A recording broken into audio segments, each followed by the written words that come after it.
যদি একটা মনীষীর দুঃখ দূর করতে পারি তাহলে এই জীবন সার্থক।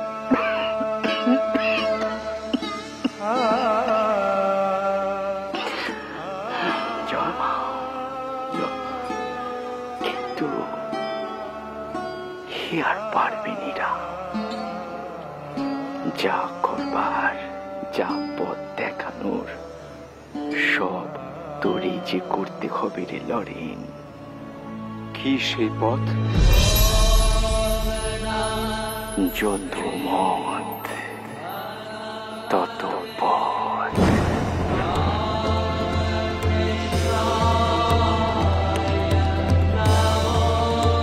মানুষই সবচেয়ে সেরা, দয়া নয় ভালোবাসা।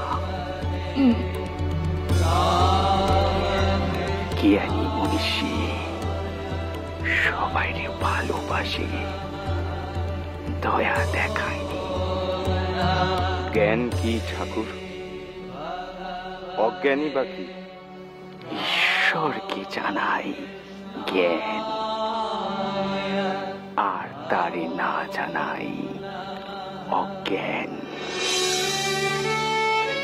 আর অবিদ্যে? ঈশ্বরের পথে যে বাধা হয়ে দাঁড়ায় সেই হচ্ছে অবিদ্যে। আর কাম কাঞ্চন হলো মায়া।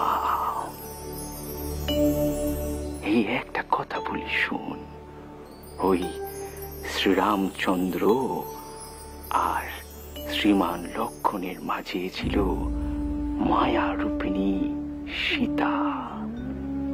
তাই শ্রীমান লক্ষণ কখনো মা সীতারে ডিঙিয়ে শ্রীরামচন্দ্ররে দেখতে পারেনি। ঈশ্বরের জন্য তপস্যা কিরকম হয় ঠাকুর?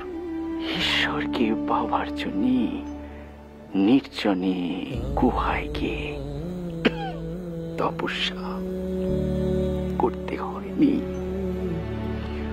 সত্য কথা, সত্য পথই হচ্ছে আসল তপস্যা। বুঝলি কি নেই?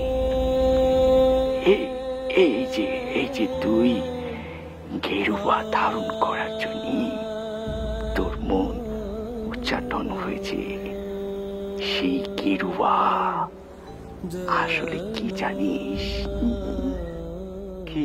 পুরাণের মুনি ঋষিরা ওই নির্জনে গুহায় গিয়ে সাধন ভজন করবার আগে তাদের পরনের ওই কাপড় চোপড় কিরি মাটিতে ভিজিয়ে নিয়ে তারপর সেটি পরে সাধন ভজন করত।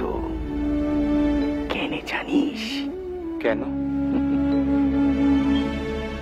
এই শরীরের মধ্যে যা তাপ আছে, যা তেল আছে, তা যেন বেরিয়ে না যায়। ওই গেরুয়া বসন যেন সেই তাপ ধরে রাখতে পারে, যাতে তারা বলশালী হয়। তাই বুঝি সাধক আর তপস্বীদের দেহ এরকম বলশালী হয়?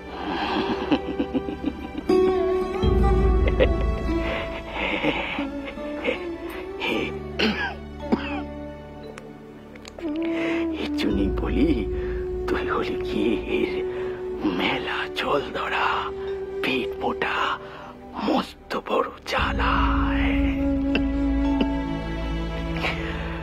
শুনলেন তোর আজ যা শেখালো তুই তা সবাই শেখাবি, কেমন?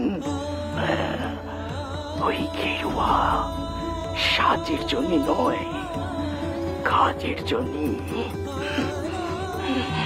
আজ প্রথমবার শুনলাম গেরুয়া আসলে কাজের জন্য।